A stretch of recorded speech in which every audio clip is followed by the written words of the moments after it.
ಸರ್ಕಾರಿ ಶಾಲೆಯನ್ನು ಉಳಿಸುವ ನಮ್ಮ SDMC ಅವರ ಬೇಡಿಕೆಗೆ ಪೂರಕವಾಗಿ ಅವರು ಪಾಪ ಅಲ್ಲಿ ಕೆಲಸ ಮಾಡ್ತಾ ಇದ್ದಾರೆ. SDMC ಅವರು ಇಟ್ಕೊಂಡು ಏನೋ ಮಾಡ್ಕೊಂಡು ಹೋಗುವ ಹಾಗೆ ಅವರದ್ದು ಕೂಡ ದುಃಖ ಬೇಜಾರುಗಳಿವೆ, ಅದನ್ನು ಕೂಡ ಅವರಲ್ಲಿ ಮಾತಾಡಬೇಕಾಗುತ್ತೆ. ಆ ಉದ್ದೇಶಕ್ಕೆ ಹೇಳಿದಾಗ ಕೆಲವರು ನಾವು ಬರ್ತೀವಿ ಸರಲ್ಲಿ ಮಾತಾಡಲಿಕ್ಕೆ, ಏನಾದರೂ ಬದಲಾವಣೆ ಮಾಡುವುದಿದ್ರೆ ಅವರಿಂದಲೇ ಸಾಧ್ಯ ಎನ್ನುವಂತ ಒಂದು ವಿಶ್ವಾಸ ಇಟ್ಟುಕೊಂಡು ಬಂದಿದ್ದಾರೆ. ಅವರಿಗೆಲ್ಲರಿಗೂ ಹಾಗೂ SDMCಯ ಸದಸ್ಯರಿಗೂ ಎಲ್ರಿಗೂ ಸ್ವಾಗತವನ್ನು ಬಯಸ್ತಾ ಇದ್ದೇನೆ. ಉದ್ದೇಶವನ್ನು ಕೂಡ ನಾನು ನನ್ನ ಸ್ವಾಗತದ ಒಟ್ಟಿಗೆ ನಾನು ಹೇಳಿದ್ದೇನೆ. ಇದು ಔಪಚಾರಿಕವಾಗಿ ಮಾನ್ಯ ಸುರೇಶ್ ಕುಮಾರ್ ಸರ್ ಒಟ್ಟಿಗೆ ನಮ್ಮ ಎಲ್ಲರ ನಾವೇನು ಶಾಲೆಯಲ್ಲಿ ಮಾಡಿದ್ದೇವೆ, ಏನೆಲ್ಲ ಮಾಡ್ತಾ ಇದ್ದೇವೆ, ಇನ್ನು ಶಾಲೆಯನ್ನು ಉಳಿಸಲಿಕ್ಕೆ ನಾವೇನು ಮಾಡಬಹುದು ಎನ್ನುವುದಕ್ಕೆ ಅವರೊಟ್ಟಿಗೆ ಒಂದು ಚರ್ಚೆ ಮಾಡುವಂಥದ್ದು, ಅವರಿಂದಲೂ ಸಲಹೆಗಳನ್ನು ಪಡ್ಕೊಳ್ಳುವುದು, ನಾವೇನು ಮಾಡಬಹುದು, ನಾವೇನು ಮಾಡಿದ್ದೇವೆ, ಇಷ್ಟು ವರ್ಷ ಶಾಲೆ ಉಳಿಸಲಿಕ್ಕೆ ನಾವೇನು ಮಾಡಿದ್ದೇವೆ ಎನ್ನುವುದನ್ನು ಕೂಡ ಅವರ ಗಮನಕ್ಕೆ ತರುವುದು. ಇದರಿಂದ ನಾವು ಶಾಲೆ ಉಳಿಸಿದ್ದೇವೆ, ಇನ್ನು ಇದೇ ರೀತಿ ಎಲ್ಲಾ ಶಾಲೆಗಳನ್ನು ಮಾಡಿದ್ರೆ ಖಂಡಿತವಾಗಿ ಅದು ಉಳಿಲಿಕ್ಕೆ ಸಾಧ್ಯ ಇದೆ ಎನ್ನುವುದನ್ನು ನಾನು ಕೂಡ ನನ್ನ ಅನುಭವದಿಂದ ಕಂಡುಕೊಂಡದ್ದು. ಯಾಕೆಂದ್ರೆ ಶಾಲೆಗಳಲ್ಲಿ ನಾವು ವ್ಯವಸ್ಥೆ ಮೂಲ ಸೌಕರ್ಯವನ್ನು ನಾವು ಮಾಡಿದ್ರೆ, ಮೂಲ ಸೌಕರ್ಯ ಅಂತ ಹೇಳಿದ್ರೆ ಮೊದಲು ಶಿಕ್ಷಣ, ಒಳ್ಳೆಯ ರೀತಿಯ ಶಿಕ್ಷಣ ಕೊಡುವಂಥದ್ದು, ಒಳ್ಳೆಯ ರೀತಿಯ ಶಿಕ್ಷಣ ಕೊಟ್ಟದ್ದನ್ನು ಪ್ರಚಾರ ಆಗುವಂಥದ್ದು. ನಾವು ಪೇಪರ್ ಹೊರತು ಪ್ರಚಾರ ಮಾಡಿದ್ರೆ ಪ್ರಚಾರಗಳಾಗೋದಿಲ್ಲ. ಅಲ್ಲಿ ಶಿಕ್ಷಣ ಒಳ್ಳೆಯದು ಸಿಗ್ತದೆ ಎನ್ನುವಂತ ಪ್ರಚಾರವನ್ನು ಪೋಷಕರು ಒಬ್ಬರಿಂದ ಒಬ್ಬರಿಗೆ ಹೇಳುವಂತೆ ಮಾಡೋದು. ಹಾಗೆ ಮಾಡ್ಬೇಕಿದ್ರೆ ಅಲ್ಲಿ ಏನ್ ಮಾಡ್ಬೇಕು, ನಾವು ಒಳ್ಳೆಯ ಶಿಕ್ಷಣ ಕೊಟ್ಟಿರ್ಬೇಕು. ಕೊಡದಿದ್ರೆ ಯಾರು ಹೇಳೋದಿಲ್ಲ ಅಲ್ಲ, ಕೊಡದಿದ್ರೆ ಯಾರು ಹೇಳೋದಿಲ್ಲ.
ರಾಜ್ಯದ ನನ್ನ ಪ್ರಕಾರ 14-15 ಜಿಲ್ಲೆಯವರು ಬರ್ತೇನೆ ಅಂತ ಒಪ್ಪಿಕೊಂಡಿದ್ದಾರೆ. ಅವರೆಲ್ಲರೂ ಬಂದಿದ್ದಾರೆ.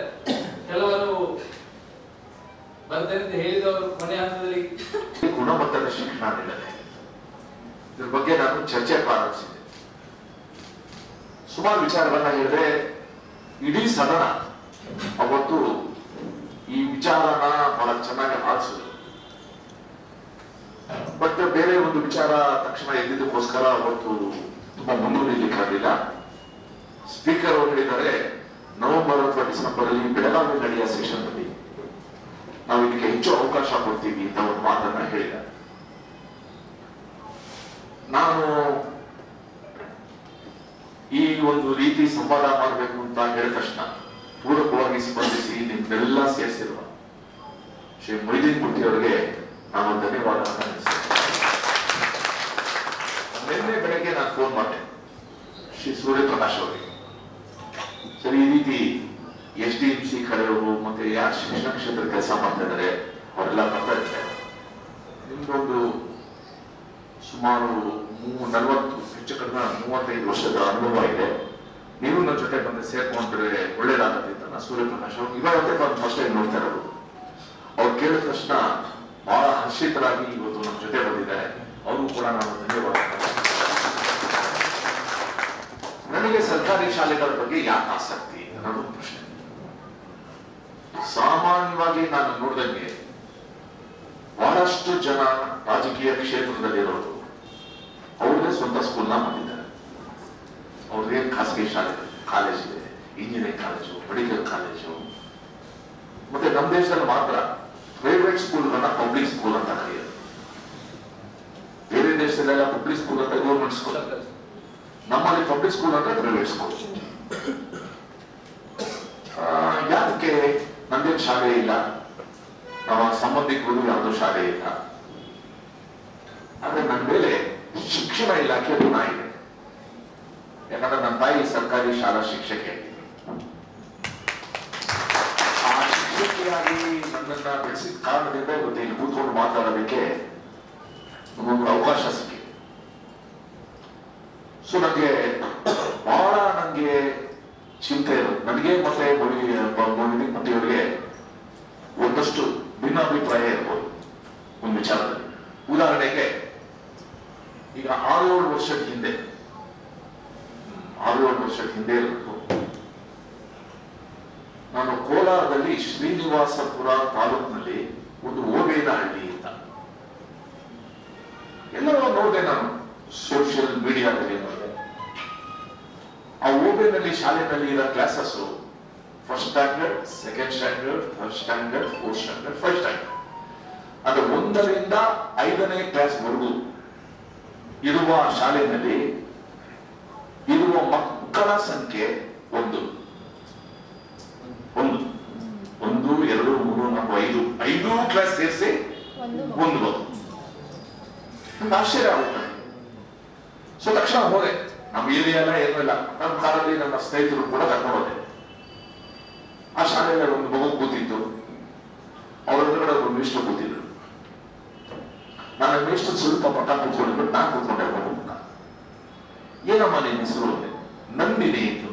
ಒಳ್ಳೆ ಯೂನಿಫಾರ್ಮ್ ಹಾಕೊಂಡಿದ್ದಾರೆ, ಆ ಕಣ್ಣಲ್ಲಿ ಹೊಳಪಿದೆ.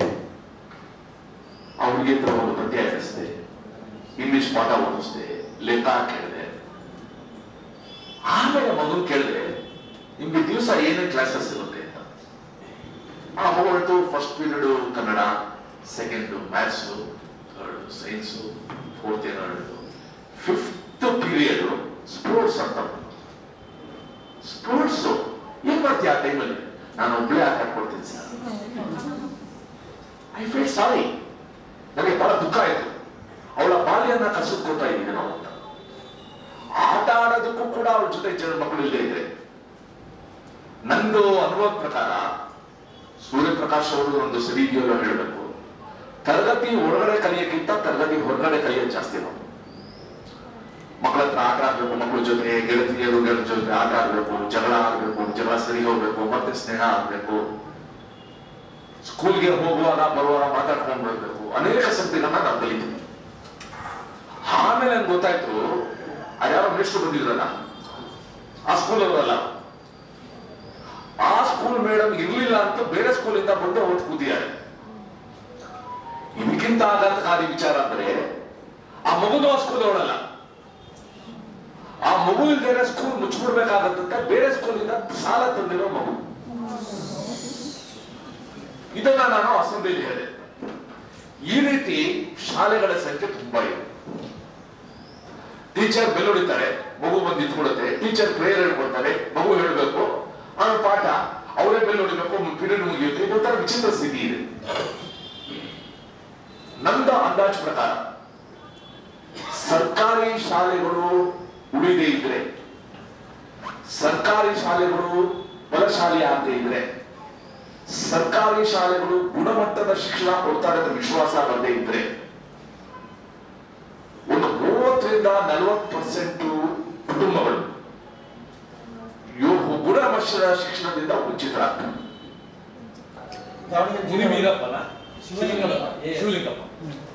ದಾವಣಗೆರೆ ಜಿಲ್ಲೆ ಹೊನ್ನಾಳಿ ತಾಲೂಕು.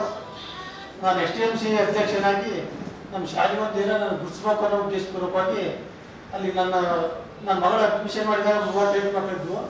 ನಾನು ಹೋದಾಗ ಶಾಲೆಯಲ್ಲಿ 180 ಮಕ್ಕಳಿದ್ವು. ನಾನು 180 ಮಕ್ಕಳು ಇಲ್ಲಿ ಏನೋ ಮಾಡೋದು, ಒಂದೇನೋ ಹೊಸ ಉದ್ದೇಶ ಮಾಡಬೇಕು ಅಂತ ಹೇಳಿ 16-17 ಸಾಲಿಗೆ ಪ್ರಪ್ರಥಮವಾಗಿ ಗೌರ್ಮೆಂಟ್ ಶಾಲೆಯಲ್ಲಿ LKG UKG ಪ್ರಾರಂಭ ಮಾಡಿದೆ. LKG UKG ಪ್ರಾರಂಭ ಮಾಡಿ ಪಕ್ಕದ ಹಳ್ಳಿಯಿಂದ ಮಕ್ಕಳು ತರಬೇಕನ್ನೋ ಉದ್ದೇಶಪೂರ್ವಕವಾಗಿ ನಾನು ವೈಯಕ್ತಿಕ ಒಂದು ಗಾಡಿಯನ್ನು ಖರೀದಿ ಮಾಡಿಕೊಂಡು ನಾನು 4-5 ಹಳ್ಳಿಯಿಂದ ಮಕ್ಕಳು ತಗೊಂಬಂದನಿಗೆ ಇವತ್ತು ಮಕ್ಕಳ ಸಂಖ್ಯೆನ ಹೈಯೆಸ್ಟ್ ಮಾಡಿ ಇವತ್ತು LKG UKG ಪಾತ್ರರಾಗಿ ಇವತ್ತು ನಮ್ಮ ಶಾಲೆಯಲ್ಲಿ 180 ಮಕ್ಕಳು 173 ಮಕ್ಕಳಿದೆ ಸರ್. ಹಾಗಾಗಿ ನನ್ನ ಉದ್ದೇಶ ನಾವು ಕೆಲವು ಅಧಿಕಾರಿಗಳಲ್ಲಿ ಒಳ್ಳೆ ಸಪೋರ್ಟ್ ಇತ್ತಂದ್ರು, ನಿಮ್ದು ಊರು ಒಂದೇ ರಪ್ಪ ಇಡೀ ತಾಲೂಕು ಮಾಡು ಅಂತ ಹೇಳಿ ಇಡೀ ನಮ್ಮ ತಾಲೂಕಿನಲ್ಲಿ 43 ಕಾರ್ಮಿಟ್ಟು 16, 17, 18, 19, 20ರಲ್ಲಿ ಸ್ಟಾರ್ಟ್ ಮಾಡಿ ಮತ್ತೆ ಕೊರೋನಾ ಸ್ಟಾರ್ಟ್ ಆದ ಟೈಮಲ್ಲಿ ಕೊರೋನಾ ಸ್ಟಾರ್ಟ್ ಆದ ಮತ್ತೆ ಸ್ಟಾಪ್ ಮಾಡಿ ಆಮೇಲೆ ನಮ್ಮ ಅಂಜನಪ್ಪ ಅವರು ನಮಗೆ ಜೊತೆಗೂಡಿದ್ಮೇಲೆ ನಮ್ಮ ದಾವಣಗೆರೆಯಲ್ಲಿ 83 ಕಾರ್ಪೆಟನ್ನು ಓಪನ್ ಮಾಡಿದ್ವಿ ಸರ್. ಹಾಗೆ ಮಾಡಿತ್ತು ರಾಜ್ಯಾದ್ಯಂತ ಮಾಡ್ಬೇಕನ್ನೋ ಹೋಗಿ ನಮ್ಮ ವೈದ್ಯರು ಕೂಡ ಸಹ ನಮಗೆ ಜೊತೆ ಅವಾಗ ಈಗ ನಿಮ್ಮೂರಲ್ಲಿ ಆಗುತ್ತೆ ನಮ್ಮ ಸರ್ಕಾರಿ ಶಾಲೆ ಉಳಿಸ್ಬೇಕು ಅನ್ನೋ ಒಂದು ಉದ್ದೇಶಪೂರ್ವಕವಾಗಿ ನಾವು ರಾಜ್ಯಾದ್ಯಂತ ಮಾಡಿ ಅನುಕೂಲಕತೆ ಅಂತ ಹೇಳಿ ನಮ್ಮ ವೈದ್ಯ ಸರ್ ಅವರು ಬೇಡಿ ಮಾಡ್ಕೊಂಡು ಎಲ್ಲ ಕಡೆ ಪ್ರಚಾರ ಮಾಡ್ತಾ ಒಂದು 905 ಕಾನ್ವೆಂಟ್ LKG ಪ್ರಾರಂಭ ಸರ್. ಹಾಗಾಗಿ ಟೀಚರ್ಗೆ ಸಂಬಳ ಕೊಡೋಕೆ ನಮ್ಗೆ ಭಾಳ ಕಷ್ಟ ಆಯಿತು. ಕಷ್ಟದ ನಾವೇನಿದೆ ಅಲ್ಲಿ ಜಾಸ್ತಿ ಫೀಸ್ ಮಾಡಿದರೆ ಪ್ರೈವೇಟ್ ಕಳಿಸ್ತಾರೆ, ನಾವು ಕಮ್ಮಿ ಚಾರ್ಜಲ್ಲೇ ಮಾಡ್ಬೇಕಂತ ಹೇಳಿ ನಾನು ಮಾಡಿದ್ದೆ. ನಮ್ಮೂರಲ್ಲಿ ಇರೋ ಮಕ್ಳಿಗೆ 2,000 ಬೇರೆ ಗಾಡಿ ತಂದು ಗಾಡಿ ಡೀಸೆಲ್ಗೆ ನೀವು 2,000 ಜಾಸ್ತಿ ಕೊಡ್ಬೇಕಂತೇಳಿ 4,000 ರೂಪಾಯಿ ಫೀಸ್ ಮಾಡಿ ಆಮೇಲೆ ಇಲ್ಲಿ ತನಕ ಶಾಲೆ ಕೈಯಲ್ಲಿ ಕೊಟ್ಟು ಓದಿಸಿ ನಮಗೆ ಅನುದಾನ ಬಂದ ಮೇಲೆ ನಾವು ಶಾಲೆ ನಿಲ್ಲಿಸಿದ್ವಿ. ನಾವು ಹೇಳ್ತಿರೋದ್ರಲ್ಲ ಪ್ರತಿ ಶಾಲೆಯಲ್ಲಿ ಒಂದು ಎಜುಕೇಷನ್ ಮಾಡಬೇಕು ಅನ್ನೋದಾದರೆ ಗೌರ್ಮೆಂಟ್ ಶಾಲೆಯಲ್ಲಿ ಒಳ್ಳೆ ಎಜುಕೇಷನ್ ಶಿಕ್ಷಕರು ಇರ್ತಾರೆ, ಆ ಶಿಕ್ಷಕರಿಂದ ನಮಗೆ ಒಳ್ಳೆಯ ಮಕ್ಕಳ ಬುದ್ಧಿ ಕಲಿತಾರೆ ಅಂತೇಳಿ ಹೋರಾಟ ಮಾಡ್ಕೊಂಡು ಇದೇ ರೀತಿ ಈಗ ನಾವು ಶಾಲೆಯಲ್ಲಿ ಒಳ್ಳೆಯ ದಾನಿಗಳಿಂದ ಬೆಂಗಳೂರಿನ ಕಲಿಕೆ ದಾನಿ ಕಲೆಕ್ಟ್ ಮಾಡ್ಕೊಂಡಿದ್ದರಿಂದ ಒಂದು ವಲಯಾತ್ಮಕ ಸಂಸ್ಥೆ ಸಿಕ್ತು ನಮಗೆ ಬೆಂಗಳೂರಲ್ಲಿ. ನಮ್ಮ ಹೊಸಟ್ ಅನ್ನೋದು ಒಂದು ಸಂಸ್ಥೆ ಸಿಕ್ತು. ಆ ಸಂಸ್ಥೆ ಪ್ರಕಾರ ಹೊಸಟ್ ಸರ್, ಹೊಸಾಟ್ ಅಂತಂದ್ರೆ one school at A time ಅಂತ, OSAAT. ಅವರು ಅಮೆರಿಕಾದಲ್ಲಿದ್ದಾರೆ, ಅದರ ಮೇನ್ ಪರ್ಸನ್. ನಾನು ದುಡ್ಡೆಲ್ಲ ಇಲ್ಲಿ ಕಳಿಸ್ತಾರೆ. ನಮ್ಮ ರಾಜ್ಯದಲ್ಲಿ ನನ್ಗೆ ಗೊತ್ತಿರೋ ಪ್ರಕಾರ 140 ಶಾಲೆಗಳನ್ನ ಕಟ್ಸಿದ್ರು. ಮೊನ್ನೆ DV ಗುಂಡಪ್ಪನವ್ರ ಮನೇನ DV ಗುಂಡಪ್ಪನವ್ರ ಸ್ಮಾರಕವಾಗಿ ಅದ್ಭುತವಾದ ಶಾಲೆಯನ್ನು ಕಟ್ಸಿದ್ದಾರೆ. ಹಾಗೆ ಮಾಸ್ತಿ ವೆಂಕಟೇಶ ಅಯ್ಯಂಗಾರ್ ಊರಿನಲ್ಲಿ ಒಂದು ಭವ್ಯವಾದ ಸ್ಕೂಲ್ನ ಕಟ್ಸಿದ್ದಾರೆ. ನಮ್ಮ ರಾಜ್ಯ ಮಾತ್ರ ಅಲ್ಲ, ಛತ್ತೀಸ್ಗಢ, ಜಾರ್ಖಂಡ್ ಅಲ್ಲೂ ಕೂಡ ಇವತ್ತು ಸ್ಕೂಲ್ಗಳನ್ನ ಕಟ್ಸ ಬಹಳ ಒಳ್ಳೆ ಕೆಲಸ ಮಾಡ್ತಿದ್ದಾರೆ. ಸ್ಕೂಲಿಂದಲೇ ನಡ್ಕೊಂತ ಹೋಗಿದ್ವಿ. ವಾಯುಸ್ವಾಮಿ ಮನೆಗೆ ಇಲ್ಲೇ ಒಂದು ದೇವಸ್ಥಾನ ಇದೆ, ಬೈಕ್ನ ಒಂದು ವರ್ಷ ಎಲ್ಲ ಬರೀ ವಾಸ ಆಗುತ್ತೆ. ಆಫರ್ ಆಗುತ್ತೆ ಅಂತ ಬಂದು ವೆಲ್ಕಮ್ತಾನೆ ಬಂದಿದ್ವಿ ಸರ್ ನೀವು. ನಾನು STMCದಲ್ಲಿ 140 ಮಕ್ಕಳದ್ದು ಶಾಲೆ, ಇವತ್ತು 350 ಮಕ್ಕಳು ನಮ್ಮ ಸರ್ಕಾರಿ ಶಾಲೆಯಲ್ಲಿ ತಾಲೂಕಿನಲ್ಲಿ ಪುತ್ತೂರು ಶಾಲೆ ಬಿಟ್ರೆ ನಮ್ಮ ಹರಿಹರ ತಾಲೂಕು ಪೀಡಾಪುಡಿ ಶಾಲೆ 2ನೇ ಸ್ಥಾನದಲ್ಲಿ ನಾವು ಹರಿಹರ ತಾಲೂಕಿನಲ್ಲಿದ್ದೀವಿ. ನಾವು ನೀವು ಎಜುಕೇಶನ್ ಮಿನಿಸ್ಟರ್ದಾಗ BP ಹರೀಶ್ ಅವ್ರನ್ನ ಕರ್ಕೊಂಡು ಮಾಡಿದ್ವಿ. ಹಿಂಗೆ ಸ್ಟೇಷನ್ ನಡೆಯುತ್ತೆ, ಅದು ಇಂಗ್ಲೀಷ್ ಯಾರು ಹೊಂಟ್ಬಿಡ್ತಾರೆ ಸರ್. ಆಂಗ್ಲ ಮಾಧ್ಯಮ ಶಾಲೆ ಬೇಕು ಬೇಕಂತ ನಾವು ಮತ್ತೆ ಬೇಡಿಕೆ ಆಯ್ತು ಕೊಡ್ತೇವೆ ಅಂತ ನೀವು ಹೇಳಿದ್ವಿ. ಅದೇ ತರ ಕೊಟ್ಟು ನಿಮಗೆ ಬಂದದ್ದನ್ನ BO ಅದನ್ನ ಡೈವರ್ಟ್ ಮಾಡಿದ್ರು. ಈ ಶಾಲೆ ಕೊಡೋದು ಬೇಡ, ಬೇರೆ ಶಾಲೆ ಕೊಡೋಣ, ನೀವು ಬೇಡ ಇಲ್ಲ ಅಂತಂದೆ. ನಾನು ಅವ್ರನ್ನ BO ನಾನು ಚಾಲೆಂಜ್ ಮಾಡಿ, ಯಾಕೆ ನಮಗೆ ಕೊಡ್ಲಿ, ನಮ್ ಬಂದದ್ದನ್ನ ಕ್ಯಾನ್ಸಲ್ ಮಾಡಿ ನೀವ್ಯಾಕೆ ಬೇರೆ ಕೊಟ್ಟಿರಿ ಅಂತ. ಇಲ್ಲ ಬರೀ ಅಧ್ಯಕ್ಷರೇ ಬಂದೇ ಬರುತ್ತೆ ಮತ್ತೆ ಕೊಡ್ತಾನೆ ಅಂತ. ಸಾಮಿ ಹೇಳೇ ಬರ. ನಾನು ಅವಾಗ XML ಇಟ್ಕೊಂಡು ಹೋಗ್ತಿದ್ದೆ, ನಾನು MPL ಇಟ್ಕೊಂಡು ನಾವು ಕೇಳ್ತಿದ್ದೆ, ನಮ್ಗೆ ಕೇಳೋ ಒಂದು ಹಕ್ಕಿದೆ. ನಾವು ಕೇಳಿ ನಾವು ಶಿಕ್ಷಣಕ್ಕಾಗಿ ಹೊರಹಾಕೋದ್ರಲ್ಲಿ ನಾವು ಕೇಳಿದ್ವಿ, ಏನೇನು ಬೇರೆ ಡೈವರ್ಟ್ ಮಾಡಿ ಈ ನಮ್ಮ HM ಒಂದು ಖಾಸಗಿ ಶಾಲೆ ಮಾಡಿದ್ರು. ಅವ್ರಿಗೆ ಅಂತಂದು ನೀನು ಅವ್ರಿಗೆ ಇದು ಮಾಡ್ತೀವಿ ಅಂತ ಇದು ಮಾಡಿದ್ರು. ಒಂದ್ಸಲಿ ಸೆನ್ಸಸ್ ಬಂದಾಗ 1ನೇ ತರಗತಿ ಒಂದೇ ಮಗು ಅಡ್ಮಿಷನ್ ಆಗಿತ್ತು. ಈ ತರ ಆದ್ರೆ ನಮ್ಗೆ ಸರ್ಕಾರಿ ಶಾಲೆ ಉಳಿಯೋದು ಬಹಳ ಕಷ್ಟ ಅಂತ ಹೇಳಿ ನಾವು ಇದ್ದಾಗ ಏನ್ ಮಾಡ್ಬೇಕು ಅಂತ ಹೇಳಿ ಒಂದು ಲೆಟರ್ ಕೊಟ್ವಿ. ಲೆಟರ್ ಕೊಡಪ್ಪ, ನೀವು LKG UKG ಪ್ರಾರಂಭ ಮಾಡಬಾರ್ದು. ಸರ್ ಇಲ್ಲಿ ಕೊಟ್ಟು ನೀವು ತಾಲೂಕಿನ ಇಲ್ಲಿ ಕೊಟ್ಟಿಲ್ಲ, ನನ್ನ ಯಾಕೆ ಕೇಳ್ತೀರ ಅಂತ ನಾನು ಕೇಳಿದೆ. ಆಯ್ತು ಸರ್, ನಾನು ಏನೇ ಕೊಟ್ಟು ನೀವು ತಾರೀ ಲೆಟರ್ ತಾರೀ ಅಂತ. ಇವತ್ತು ನಾನು ಕೂಡ LKG UKG ಪ್ರಾರಂಭ ಮಾಡಿದೆ. LKG UKG ಪ್ರಾರಂಭ ಮಾಡಿದಾಗಿಂದ ಹಾಗೆ ಸ್ಟ್ರೆಂತ್ ಅಟೆಂತ ಬಂದಿಲ್ಲ. 55-56 ಮಕ್ಕಳು ಇಲ್ಲೇ ಒಬ್ಬರು ಮೇಡಮ್ ಬಂದಾರ, 56 ಮಕ್ಕಳಿದ್ದಾರೆ. ಇವತ್ತು ಆ ಸ್ಕೂಲಿಂದ ಬಂದ ಅದೇ ಮಕ್ಕಳನ್ನ ನಾವು 1ನೇ ಕ್ಲಾಸಿಗೆ ಡೈವರ್ಟ್ ಮಾಡ್ಕೊಂತ ಬಂದು ಇವತ್ತು 350 ಮಕ್ಕಳು LKG UKG ಬಿಟ್ಟು ಅವ್ರನ್ನ ಸೇರಿಸಿದ್ರೆ 420 ಮಕ್ಕಳು. ನಮಗೆ ಟೀಚರ್ ಕೊಡ್ತೇವೆ ಇದ್ದಾಗ ನಾನಂದ್ರೂ ಬಿವನ್ ಬಿಡೋದೇ ಇಲ್ಲ ಸರ್. ನಮಗೆ ಬೇಕು, ನನ್ನ ಕೇಳ್ತಲ್ಲ, ನನ್ನ ಮಕ್ಕಳಿಗೆ ಎಣ್ಣೆ ಆಗ್ತದೆ. ನನ್ನ ಮಕ್ಕಳಿಂದ ಇರ್ಬೋದು, ಅಷ್ಟು ನನ್ನ ಮಕ್ಕಳು ಶಾಲೆಗೆ ಇರೋ ತನಕ ನನ್ನ ಮಕ್ಕಳು. ನನ್ನ ಮಕ್ಕಳು ಯಾಕೆ ಬಂದ್ರೆ ಸರ್ಕಾರಿ ಶಾಲೆಗೆ ಕ್ವಾಲಿಟಿ ಶಿಕ್ಷಣ ಕೊಡ್ತಾರ ಅಂತಾನೆ ಸೇರ್ತಾರ.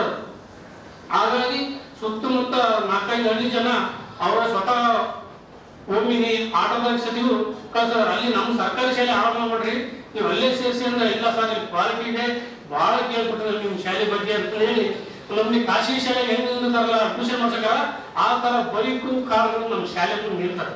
ಇನ್ನೊಂದು ಯಾಕಪ್ಪ ಇವತ್ತು ಹೇಳಲೇಬೇಕಾಗಿದೆ, ಮಲೆಬೆನ್ನೂರಲ್ಲಿ ಒಂದು GVMS ಶಾಲೆ ಅಂತಂದ್ರೆ ಅದು ಫೇಮಸ್ ಶಾಲೆ. ಅದು ಒಂದು 12 ಮಕ್ಕಳು ಆ ಶಾಲೆಯಲ್ಲಿ ಇಂದಿರಾ ಕ್ಯಾಂಟೀನ್ ಮಾಡಕ್ಕಂತ ಹೊರಟಿದ್ರು. ನಾವು ಅದನ್ನ STMC ಎಲ್ಲ ತರಗತಿ ಅದನ್ನ ಸ್ಟಾಪ್ ಮಾಡಿದ್ವಿ. ಮೊನ್ನೆ ಇಲ್ಲ ಇಂದಿರಾ ಕ್ಯಾಂಟೀನ್ ಮಕ್ಕಳನ್ನ ಬೇರೆ ಶಾಲೆಗೆ ಡೈವರ್ಟ್ ಮಾಡಿ ಅವ್ರೇನು ಫುಲ್ ಕೇಳ್ತಾರಲ್ಲ ಇಂದಿರಾ ಕ್ಯಾಂಟೀನ್ ಮಾಡ್ಲಿ ಬಿಡಿ ಅಂತಂದು ಹೇಳಿ ಮೊನ್ನೆ ಕೋರ್ಟ್ ಆದೇಶ ಮಾಡಿದ್ವಿ. ಅದಕ್ಕೆ ಸರ್ ನಿಮ್ಮನ್ನ ಸಹಮತ ಬೇಕು, ಅದನ್ನ ಸ್ಟಾಪ್ ಮಾಡಿ. ಯಾಕಪ್ಪ ಅಂದ್ರೆ ಶಿಕ್ಷಣ ವ್ಯವಸ್ಥೆ ಶಿಕ್ಷಣಕ್ಕೆ ಉಳಿಬೇಕು ಅಂತಂದು ನಮ್ದೊಂದು ಮನವಿ ಸರ್. ಅಂತ ಮಲೆಬೆನ್ನೂರಲ್ಲಿ ಅಂತ ಕ್ರೀಡಾಂಗಣನೇ ಇಲ್ಲ ಅಂತ 33 ಶಾಲೆಗಳು ಇದಾವೆ. ಒಂದು ಕ್ರೀಡಾಂಗಣ ಇಂಥ ಕ್ರೀಡಾಂಗಣಕ್ಕಿಂತ ಫೈಟ್ ಮಾಡ್ಯಾರ ಅಂತ ಹೇಳ್ಬೋದು. ನಾವು ಏನಾದ್ರು ಮಕ್ಕಳನ್ನ ಕ್ರೀಡೆ ಕರ್ಕೊಂಡು ಹೋಗಪ್ಪ ಅಂದ್ರೆ ಒಂದು 20 ಕಿಲೋಮೀಟರ್ ಮಕ್ಕಳನ್ನ ಕರ್ಕೊಂಡು ಹೋಗ್ಬೋದು. ನಾವು ಏನಾದ್ರು ಅನಾಚಿಕ ಆದ್ರೆ ಅದಕ್ಕೆ ಶಿಕ್ಷಕ ಹೊಣೆಗಾರ ಆಗ್ತಾರೆ. ಯಾಕಪ್ಪ ಅಂದ್ರೆ ಸರ್ಕಾರಿ ಶಾಲೆಯಲ್ಲಿ ಎಲ್ಲ ಕ್ವಾಲಿಫೈಡ್ ಟೀಚರ್ಗಳು ಇರೋದ್ರಿಂದ ಶಿಕ್ಷಣ ಸರ್ಕಾರಿ ಶಾಲೆಗೆ ಉಚಿತ ಎಲ್ಲ ಶಿಕ್ಷಣ ಸಿಗ್ತದೆ. ಎಲ್ಲರೂ ಪ್ಯೂರ್ಲಿ ಶಿಕ್ಷಣ ಸರ್ಕಾರಿ ಶಾಲೆ ಸಿಗ್ತದೆ ಅಂತಂದು ನಾನು ಅದ್ರ ಬಗ್ಗೆ ಭಾವಿಸಿದ್ದೆ.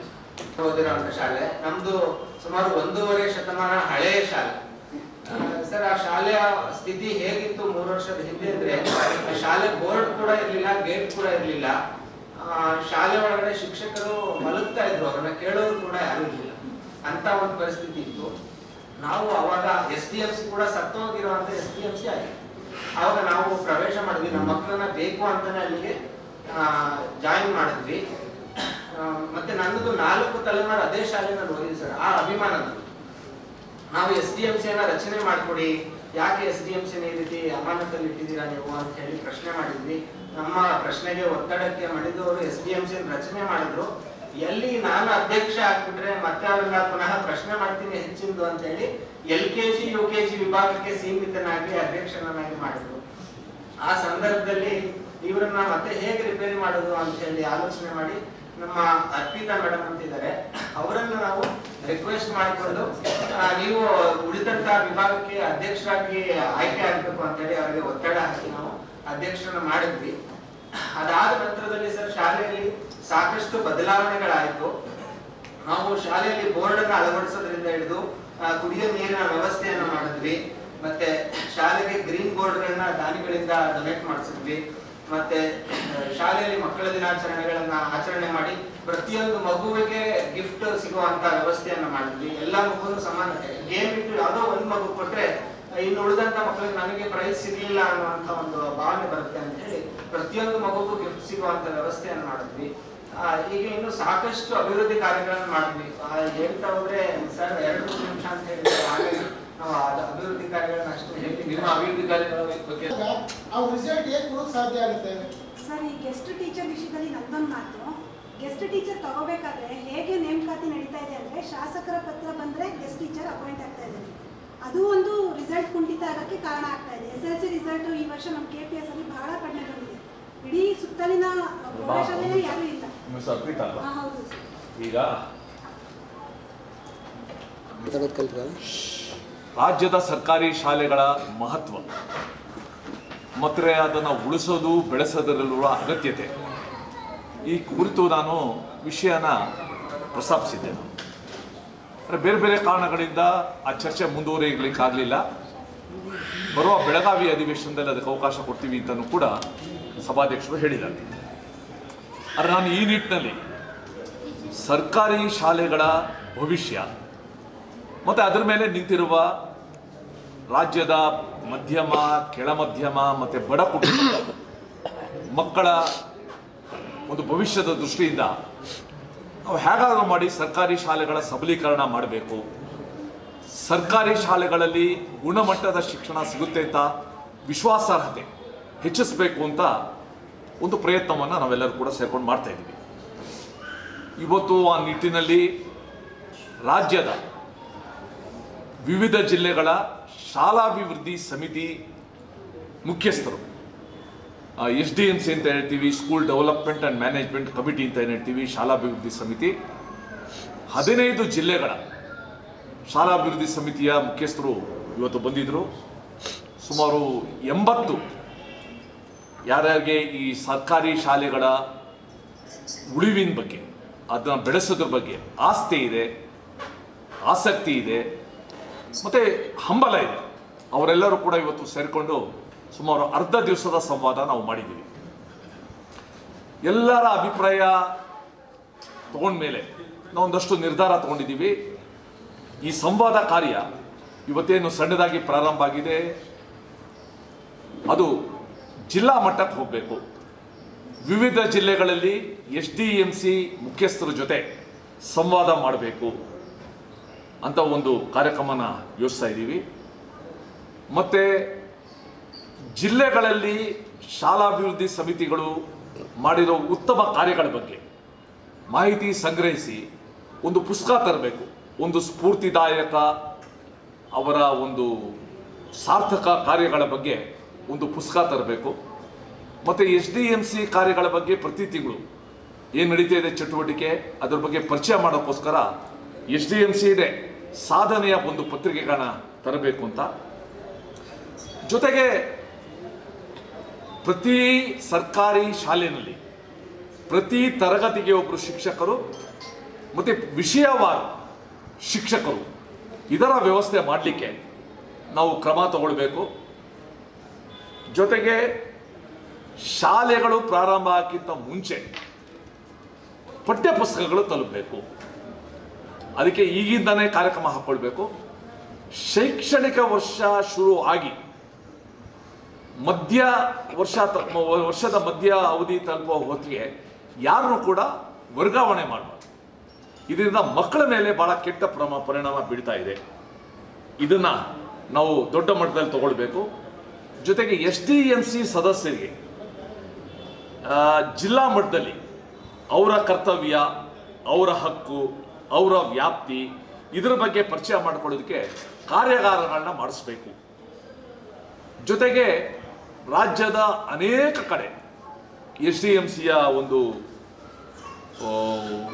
ಅವರ ಇನಿಷಿಯೇಟಿವ್ ಇಂದ LKG UKG ಶಾಲೆಗಳು ತರಗತಿಗಳು ಪ್ರಾರಂಭ ಆಗಿದೆ. ಅಲ್ಲಿ ಕಳೆದ 4 ವರ್ಷ 5 ವರ್ಷ 6 ವರ್ಷದಿಂದ ಶಿಕ್ಷಕಿಯರು ಹೆಚ್ಚು ಮಟ್ಟಿಗೆ ಶಿಕ್ಷಕಿಯರೇ ಹೆಣ್ಣು ಮಕ್ಕಳು ಪಾಠ ಮಾಡ್ಕೊಂಡು ಬಂದಿದ್ದಾರೆ. ಅವರು ಬೇರೆ ತರಗತಿಯಲ್ಲಿ ಬೇರೆ ಶಿಕ್ಷಕರು ಮಾಡೋ ರೀತಿಯಲ್ಲೇ ಪಾಠ ಮಾಡ್ತಾ ಇದ್ರು ಕೂಡ ಅವರು ಸಿಗಬೇಕಾದ ಕನಿಷ್ಠ ಸ್ಥಾನ, ಮಾನ, ಗೌರವ, ವೇತನ ಸಿಗ್ತಾ ಇದೆ. ಇದ್ರ ಬಗ್ಗೆನೂ ಕೂಡ ಸರ್ಕಾರ ಮಟ್ಟದಲ್ಲಿ ಪ್ರಯತ್ನಿಸಿ ಅವ್ರಿಗೆ ಸೂಕ್ತವಾಗಿ, ಯಾಕಂದರೆ ಮಕ್ಕಳಿಗೆ LKG UKGಗೆ ನಾವೇನೋ ಪಾಠ ಮಾಡಿದ್ರೆ ಅಷ್ಟು ಮಕ್ಕಳು ನಮಗೆ ಪ್ರೈಮರಿ ಶಾಲೆಯಲ್ಲೆಲ್ಲ ಮಕ್ಕಳು ಸಿಗ್ತಾರೆ. ಇಲ್ಲೇ ಏನಾಗುತ್ತೆ, ಈ ಕುಟುಂಬದ ಯಾರು ಆರ್ಥಿಕವಾಗಿ ಹಿಂದುಳಿದಿದ್ದಾರೆ ಕುಟುಂಬಗಳು, ಅದರಲ್ಲಿ ಅನೇಕ ಜನ ಗುಣಮಟ್ಟದ ಶಿಕ್ಷಣದಿಂದ ವಂಚಿತರಾಗ್ತಾರೆ, ಇಲ್ಲದೇ ಸಾಲಗಾರರಾಗ್ತಾರೆ. ಅದರಿಂದ ನಾವು ಇವತ್ತು ಆಚೆ ತರಬೇಕು. ಅವ್ರಿಗೆಲ್ಲ ಉಚಿತವಾಗಿ ಏನು ನಾವು ಶಿಕ್ಷಣ ಅನ್ನೋದು ಮೂಲಭೂತ ಹಕ್ಕಾಗಿದೆ.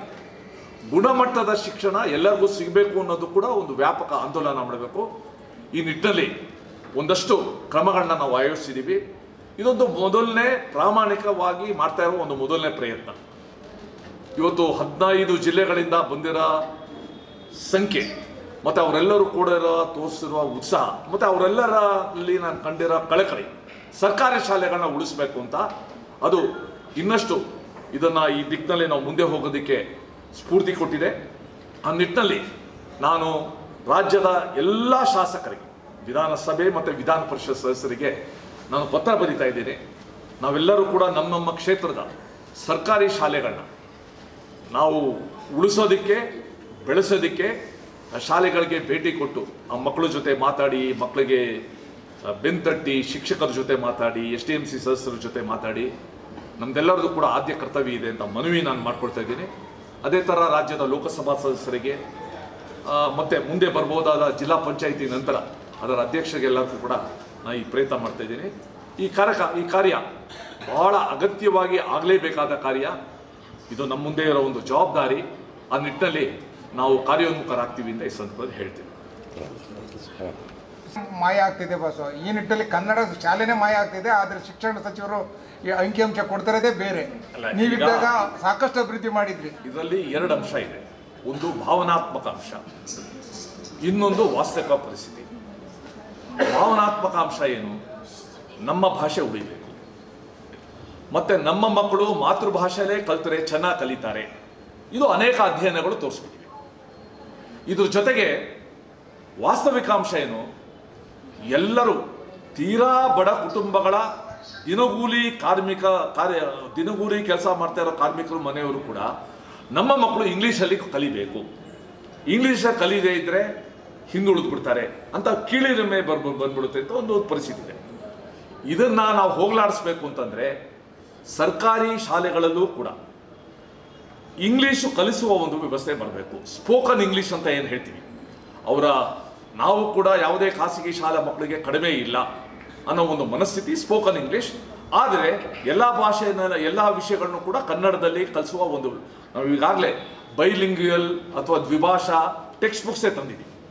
ಸೈನ್ಸ್ ಇರ್ಬೋದು, ಮ್ಯಾಥ್ಸ್ ಇರ್ಬೋದು, ಸೋಷಿಯಲ್ ಸೈನ್ಸ್ ಇರ್ಬೋದು ತಂದಿದ್ದೀವಿ ನಾವು. ಅದನ್ನು ವ್ಯಾಪಕವಾಗಿ ಮಾಡಿ ನಮ್ಮ ಮಕ್ಕಳು ಯಾವುದೇ ರೀತಿ ಕೀಳಿರಿಮೆ ಬರಬಾರ್ದು, ಅವರಲ್ಲಿ ಖಿನ್ನತೆ ಬರಬಾರ್ದು, ನಾವು ಕೂಡ ಬೇರೆ ಶಾಲೆ ಮಕ್ಕಳಿಗಿಂತ ಕಡಿಮೆ ಇಲ್ಲ ಅನ್ನೋ ಒಂದು ಆತ್ಮವಿಶ್ವಾಸ ಬೆಳೆಸೋ ದಿಕ್ಕಿನಲ್ಲಿ ನಾವೆಲ್ಲರೂ ಪ್ರಯತ್ನ ಮಾಡ್ತೀವಿ. ಲಾಸ್ಟ್ ಕಡೆದಾಗಿ ಶಾಸಕರೇ, ಗ್ರಾಮೀಣ ಪ್ರದೇಶದಲ್ಲಿ ಅಂಕಿ ಅಂಶ ರ್ಯಾಂಕ್ ಬರ್ತಿದ್ದಾರೆ, ಆದರೆ ಪ್ರತಿಭಾವಂತ ನಗರ ಪ್ರದೇಶಗಳಲ್ಲಿ ಕುಗ್ಗಿದೆ. ಈ ನಿಟ್ಟಲ್ಲಿ ತಮ್ಮ ಅಭಿಪ್ರಾಯ ಅನಿಸಿದೆ? ಇವಾಗ ಬೆಂಗಳೂರಿನಲ್ಲೇ ಇಡೀ ರಾಜ್ಯದಲ್ಲಿ ಬೆಂಗಳೂರದು ಒಂದು ಭಾಗನೇ ಇಡೀ ರಾಜ್ಯದಲ್ಲಿ ಕಡಿಮೆ ಬರ್ತಾ ಇರೋದು ಕೂಡ ನೋಡಿದ್ದೀವಿ. ಇದ್ರ ಬಗ್ಗೆ ಶಿಕ್ಷಣ ಇಲಾಖೆ ಕೂಡ ಬೇರೆ ಬೇರೆ ರೀತಿ ಶಿಕ್ಷಕರಿಗೆ ತರಬೇತಿ ಕೊಡೋದು, ಯಾವ ರೀತಿ ಮಕ್ಕಳಲ್ಲಿ ಫಲಿತಾಂಶ ಮಾತ್ರ ಮುಖ್ಯ ಅಲ್ಲ, ಮಾರ್ಕ್ಸ್ ಮಾತ್ರ ಮುಖ್ಯ ಅಲ್ಲ, ಮಕ್ಕಳಲ್ಲಿ ಮೌಲ್ಯಗಳನ್ನ ತುಂಬೋದು ಕೂಡ ಮುಖ್ಯ. ನಾವು ಮಾರ್ಕ್ಸ್ ಹೋಗ್ಬಿಡ್ತೀವಿ, ಅವರಲ್ಲಿ ಕೌಶಲ್ಯ ತುಂಬೋದಿಲ್ಲ ಅಂತ ಅಂದ್ಬಿಟ್ರೆ ಭಾಳ ಕಷ್ಟ ಆಗುತ್ತೆ. ಅದಕ್ಕೋಸ್ಕರ ಶಿಕ್ಷಣ ಇಲಾಖೆಯನ್ನು ಕೂಡ ಈ ದೃಷ್ಟಿಯಿಂದ ಪ್ರಯತ್ನ ಪಡ್ತಾ ಇದೆ. ಸರ್ವಾಂಗೀಣ ಅಭಿವೃದ್ಧಿ ಆಗಬೇಕು ಮಕ್ಕಳಲ್ಲಿ, ಅವರೊಬ್ಬ ಪರಿಪೂರ್ಣ ವ್ಯಕ್ತಿಯಾಗಿ ಅವರು ಹೊರಹೊಮ್ಮಬೇಕು. ಸಮಾಜದಲ್ಲಿ ಏನು ಎದುರಾಗುತ್ತೆ ಸಮಸ್ಯೆ, ಅದನ್ನು ಎದುರಿಸುವ ಕ್ಷಮತೆ ಅವರಲ್ಲಿ ಬರಬೇಕು ಅಂತ ಒಂದು ಪ್ರಯತ್ನ ಆಗ್ತಾಯಿದೆ. ಆ ದಿಕ್ಕನ್ನು, ಆ ಒಂದು ಪ್ರಯತ್ನನ ಇನ್ನಷ್ಟು ನಾವು ಜಾಸ್ತಿ ಮಾಡ್ತೀವಿ. ರಾಜ್ಯ STMC ಸಮನ್ವಯ ಕೇಂದ್ರ ಬೆಂಗಳೂರು, ನಾವು ದಾವಣಗೆರೆ ಡಿಸ್ಟಿಕ್ ಹೊನ್ನಾಳಿ ತಾಲೂಕಿಂದ ಬಂದಿರೋದು. ಒಂದು ಸರ್ಕಾರಿ ಶಾಲೆ ಬೆಳೆಸಬೇಕನ್ನೋ ಉದ್ದೇಶಪೂರ್ವಕವಾಗಿ ನಾವು ಸುರೇಶ್ ಕುಮಾರ್ ಅವ್ರನ್ನ ಭೇಟಿ ಮಾಡಿದಾಗ ಆತಪ್ಪ ಒಂದು ಒಳ್ಳೆ ಸಂಘಟನೆ ಮಾಡೋಣ ಅಂತ ಹೇಳಿದ್ರು. ಆ ಉದ್ದೇಶಪೂರ್ವಕವಾಗಿ ಇವತ್ತು ದಾವಣಗೆರೆ ಜಿಲ್ಲೆಗೆ 15 ಜಿಲ್ಲೆಯಿಂದ ಇಲ್ಲಿ ಬೆಂಗಳೂರಿಗೆ ಬಂದು ಇವತ್ತು ಒಂದೇನಪ್ಪ ಅಂದರೆ ಒಂದು ಸರ್ಕಾರಿ ಶಾಲೆ ಬೆಳೀತಂದ್ರೆ ಒಂದು SC ಮಗು ಆಗಲಿ, ಒಂದು ST ಮಗು ಆಗಲಿ, ಒಂದು ಬಡವ್ರ ಮಕ್ಕಳಿಗೆ ಎಜುಕೇಷನ್ ಕೊಡಿಸ್ಬೇಕಪ್ಪ ಅಂದರೆ ಸರ್ಕಾರದಿಂದ ಸಾಧ್ಯ. ಒಂದು ಏನಪ್ಪ ಅಂದರೆ ಕಾನ್ವೆಂಟ್ ಅಂತ ಹೋಗಿ ಬಡವ್ರ ಮಕ್ಕಳಿಗೆ ಎಜುಕೇಷನ್ ಸಿಗ್ತಾಯಿಲ್ಲ, ಸಾಹುಕಾರ ಮಕ್ಕಳು ದೊಡ್ಡ ಕಾನ್ವೆಂಟ್ಗೆ ಅಂತ ಹೋಗ್ತಾ ಇದ್ದಾರೆ. ಹಂಗಾಗಿ ನಮಗೆ ಶಿಕ್ಷಣ ಬೇಕು ಅನ್ನೋ ಉದ್ದೇಶಪೂರ್ವಕವಾಗಿ ನಾವು ಕಾನ್ವೆಂಟನ್ನು ನಮ್ಮ ತಾಲೂಕಿನಲ್ಲಿ ಪ್ರಪ್ರಥಮವಾಗಿ ನಮ್ಮ ಸರ್ಕಾರಿ ಶಾಲೆಯಲ್ಲಿ 16-17 ಸಾಲಲ್ಲಿ ಪ್ರಾರಂಭ ಮಾಡಿದ್ವಿ. ಅದು ಇವತ್ತು ಅಸ್ತಿತ್ವಕ್ಕೆ ಬಂದು ಇಡೀ ತಾಲೂಕಾದ್ಯಂತ ಹೋಗಿ, ಜಿಲ್ಲಾದ್ಯಂತ ಹೋಗಿ, ಇವತ್ತು ರಾಜ್ಯಾದ್ಯಂತ ಹೋಗಿ, ದೇಶಾದ್ಯಂತ LKG UKG ನಮ್ಮ ಒಂದು ಸ್ಥಾಪನೆ ಮಾಡಿದ್ವಿ. ಇದೇ STMC ಅವರು. ಇವತ್ತು STMC ಅವರಿಂದ ಒಂದು ಒಳ್ಳೆಯ ಸಾಧನೆಯಪ್ಪ ಅಂದರೆ ಏನಪ್ಪ ಅಂದರೆ ಮಕ್ಕಳಿಗೆ ಒಂದು ಎಜುಕೇಷನ್ ಇತ್ತಪ್ಪ, ನಮ್ಮ ದೇಶ ಏನಾದರೂ ಅಭಿವೃದ್ಧಿ ಮಾಡ್ಬೋದು ಅನ್ನೋ ಒಂದು ಹಠ ತೊಟ್ಟು ನಾವು ಒಂದು ಕಮಿಟಿ ಆಗಲಿ, ಒಂದು ತಾಲೂಕು ಕಮಿಟಿಯಿಂದ ಹಿಡಿದು ಜಿಲ್ಲಾ ಕಮಿಟಿಯಿಂದ ರಾಜ್ಯ ಕಮಿಟಿ ತನಕ ಬಂದು ನಾವು ಈ ರೀತಿ ಹೋರಾಟ ಮಾಡಿ ಪ್ರತಿ ಒಂದು ಶಾಲೆಗೂ ಅಲ್ಲಿ ಮೂಲ ಸೌಕರ್ಯಗಳು ಏನೇನೋ ನೋಡು ಕಮಿಟಿಯವರು, ನಾವು ತಾಲೂಕು ಕಮಿಟಿ ಆಗಲಿ ಜಿಲ್ಲಾ ಕಮಿಟಿ ಸೇರಿಕೊಂಡು ಇಲ್ಲಿ ಯಾವ್ಯಾವ ತಾಲೂಕುಗಳು ಯಾವ್ಯಾವ ಶಾಲೆಗಳಲ್ಲಿ ಏನು ಕುಂದುಕೊಳ್ತೋ ಅವನ್ನ ನಾವು ಬೆಂಗಳೂರಿಗೆ ಬಂದು ದಾನಿಗಳಿಂದ ಕಲೆಕ್ಟ್ ಮಾಡ್ಕೊಂಡು ಅಂಥ ಕೊಟ್ಟಂಥ ಸಾಮಾನುಗಳನ್ನು ಆ ಶಾಲೆಗೆ ತಲುಪಿಸಿ ಈಗ ನಂಬರ್ 1 ತಾಲೂಕಾಗೆ ನಾವು ಹೋರಾಟ ಮಾಡ್ತೀವಿ. ಅದೇ ರೀತಿ ಜಿಲ್ಲೆಯನ್ನಾಗಲಿ ನಾವು ಯಾವ್ಯಾವ ಜಿಲ್ಲೆಗಳಲ್ಲಿ ಹೆಚ್ಚಿನಾಗಿ ಬಡ ಮಟ್ಟದಲ್ಲಿರುವ ಸರ್ಕಾರಿ ಶಾಲೆಗಳು ಅಂಥ ಶಾಲೆಗಳನ್ನು ಹೊತ್ತು ಕೊಡದೆ ಅಂತ ಇವತ್ತು ನಮ್ಮ ರಾಜ್ಯದಲ್ಲಿ STMC ನಮ್ಮ 1ನೇ ಸ್ಥಾನ ತರಬೇಕನ್ನೋ ಉದ್ದೇಶಪೂರ್ವಕವಾಗಿ ದೇಶದಲ್ಲಿ ನಮ್ಮ 1ನೇ ಸ್ಥಾನ ಶಿಕ್ಷಣ ತರಬೇಕಂತ ಉದ್ದೇಶಪೂರ್ವಕವಾಗಿ ನಾವು ಈ ರೀತಿ ಕಾರ್ಯಕ್ರಮ ಆಯೋಜನೆ. ಸುರೇಶ್ ಕುಮಾರ್ ಸರ್ ಇವತ್ತು ಸಭೆ ಕರೆದಿದ್ದು ನಮ್ಮ ರಾಜ್ಯಾದ್ಯಂತ 15 ಜಿಲ್ಲೆಯಿಂದ ಬಂದಿರೋದು ನಮಗೂ ಮತ್ತು ಸುರೇಶ್ ಕುಮಾರ್ ಸರ್ಗೂ ಭಾಳ ಅಭಿನಂದನೆಗಳು. ಯಾಕೆ ಗೊತ್ತಾ, ಇಂಥ ಕಾರ್ಯಕ್ರಮ ಯಾವ ಶಾಸಕರು ಕೂಡ ಮಾಡಿಲ್ಲ. ನಮ್ಮ SDMC ಸಮನ್ವಯ ಕೇಂದ್ರ ವೇದಿಕೆ ಅವರಿಗೆ ಆಭಾರಿಯಾಗಿ ಒಂದು ಅಭಿನಂದನೆ ಸಲ್ಲಿಸ್ತಾ ಇದ್ದೀವಿ. ಕಾರಣ ಏನಪ್ಪ ಅಂತಂದರೆ ಎಲ್ಲ ಶಾಸಕರಿಗೂ ಕೂಡ ಸರ್ಕಾರಿ ಶಾಲೆ ಉಳಿಲಿ ಅಂತಂದು ಇವರು ಒಂದು ಬೆನ್ನೆಲುಬಾಗಿ ನಿಂತ್ಕೊಂಡಿರೋದು ನಮಗೆ ಸ್ಫೂರ್ತಿ ಬಂದಿದೆ. ಆ ಸ್ಫೂರ್ತಿಯನ್ನು ನಾವು ಕೂಡ ಅವರಿಗೆ ಸಹಕಾರ ಕೊಟ್ಟು ಪ್ರತಿ ಜಿಲ್ಲೆಗೂ ಪ್ರತಿ ತಾಲೂಕಿನಾಗೂ ನಾವು ಅಭಿನಂದನೆ ಸಲ್ಲಿಸಿ ಅವ್ರ ಕಾರ್ಯಕ್ರಮ ಮಾಡೋಂಥ ಕೆಲಸ ಕಾರ್ಯಗಳಿಗೆ ನಾವು ಕೈ ಜೋಡಿಸ್ತಾ ಇರ್ತೀವಿ. ನಾವು ಅಷ್ಟೇ ಅಲ್ಲ, ನಮ್ಮ ದಾವಣಗೆರೆ ಜಿಲ್ಲೆ ಪರವಾಗಿ ಪ್ರತಿಯೊಂದು ಕಾರ್ಯಕ್ರಮಕ್ಕೂ ಪ್ರತಿಯೊಂದು ತಾಲೂಕಿಗೂ ಅವ್ರನ್ನ ಕರ್ಕೊಂಬಂದು ನಾವು ಅವ್ರ ಕಾರ್ಯಕ್ರಮ ಅವ್ರ ಶಾಲೆಗಳಲ್ಲಿ ಮತ್ತು ಸರ್ಕಾರಿ ಶಾಲೆಗಳಲ್ಲಿನ PU ಆಯ್ತು DDP ಆಯ್ತು ಪ್ರತಿಯೊಬ್ಬರನ್ನ ಕರ್ಕೊಂಡು ಇವ್ರ ನೇತೃತ್ವದಾಗ ನಾವು ಒಯ್ತಾ ಇದ್ದೀವಿ ಅಂತಂದು ತಮ್ಮಗಳ ಗಮನಕ್ಕೆ ನಾವು ತರ್ತಾ ಇದ್ದೀವಿ. ಇದನ್ನು ನೀವು ಕೂಡ ನಾವು ಕೂಡ ಅಭಿನಂದಿಸಿ ಈ ಕಾರ್ಯಕ್ರಮ ಮುಗಿಸ್ತೀವಿ. ಹರಿಹರ ತಾಲೂಕು ಮಲೆಬೆನ್ನೂರು ಸರ್ಕಾರಿ ಬಿಡುಗಡೆ ಶಾಲೆಯ STMC ಅಧ್ಯಕ್ಷರು. ನಾವು STMC ಅಧ್ಯಕ್ಷರಾಗಿ 7 ವರ್ಷ ಕಾರ್ಯನಿರ್ವಹಿಸಿ ಇವತ್ತು ಮಾನ್ಯ ಮಾಜಿ ಶಿಕ್ಷಣ ಸಚಿವರು ಹಾಲಿ ಶಾಸಕರಾದಂಥ ಸುರೇಶ್ ಕುಮಾರ್ ಅವರು ನಮ್ಮ ಸರ್ಕಾರಿ ಶಾಲೆ ಉಳಿಯಲಿ ಬೆಳೆಯಲಿ ಅನ್ನೋದು ಒಂದು ಕಾನ್ಸೆಪ್ಟ್ ಇಟ್ಕೊಂಡು ಈ ಮಾದರಿಯನ್ನು 224 ಜನ ಶಾಸಕರು ಈ ಥರ ಮಾಡಿದರೆ ಸರ್ಕಾರಿ ಶಾಲೆಗಳು ಖಂಡಿತವಾಗಿ ಉಳಿಲಿಕ್ಕೆ ಮುಂದೆ ಬರ್ತಾವಂತಂದಾದ್ರೂ ಕೂಡ ನಾವಾದ್ರೂ ಕೂಡ STMC ಪರವಾಗಿ ಹೇಳೋಕ್ಕೆ ಇಷ್ಟಪಡ್ತೇವೆ. ಸುರೇಶ್ ಕುಮಾರ್ ಒಂದು ದಿಟ್ಟ ನಿರ್ಧಾರ. ಈ ಥರ ನಾವು ಎಲ್ಲ 24 ಜನ MLAಗಳಿಗೂ ಹೇಳ್ತೇವೆ, MP ಗಳಿಗೂ ಹೇಳ್ತೇವೆ ಮತ್ತು MLCಗಳಿಗೂ ನಾನು ಇವತ್ತೇ ಲೆಟರ್ ಫಾರ್ವರ್ಡ್ ಮಾಡಿ ಇದನ್ನು ಮಾಡ್ತೇವೆ ಅಂತಂದು ಹೇಳಿದ್ದಾರೆ. ಅದು ವಿಷಾದನೀಯ ಮತ್ತು ಒಳ್ಳೆಯ ಸಂಸ್ಥೆ ಇದೆ ಅಂತಂದು ಹೇಳ್ತಾ ನಮ್ಮ ಸರ್ಕಾರಿ ಶಾಲೆ ಉಳಿಯಲಿ ಬೆಳೆಯಲಿ ಮತ್ತು ಅವ್ರ ಜೊತೆಗೆ ನಾವು ಸದಾ ಚಿರಋಣಿಯಾಗಿ ಇರ್ತೇವೆ ನಮ್ಮ STMCಗಳು ಅಂತ ಹೇಳಿ ನಾವು ಹೇಳೋಕ್ಕೆ ಇಷ್ಟಪಡ್ತೇವೆ. ಜೈ ಜೈ ಕರ್ನಾಟಕ.